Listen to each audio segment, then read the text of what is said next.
So today I'm going to be talking about the rooting reflex or the sucking reflex, which is another retained primitive reflex that we no longer need. If you have things like a child with fussy eating or doesn't like textures and things like that with their mouth, or can't swallow or has trouble doing those type of things, thumb sucking is another sign of this retained primitive reflex.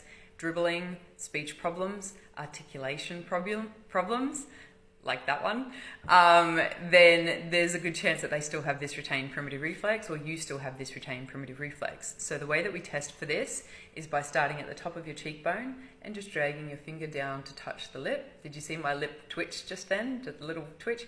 That's actually a sign that I still have the retained primitive reflex.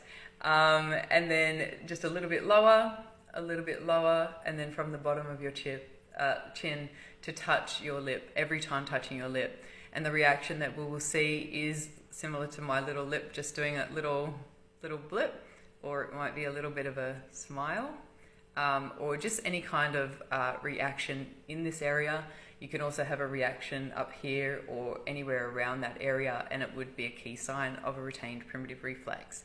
Now, signs that you have this retained primitive reflex are thumb sucking, dribbling, problems with speech or articulation, fussy eating, so kids that don't like the texture, or even me that don't like the texture of food, or have trouble swallowing or chewing food. These are all key signs that they still have the retained primitive reflex. And the way we integrate that is by stimulating the same area that has the reflex until it's gone. Find out more, follow us on TikTok. See ya.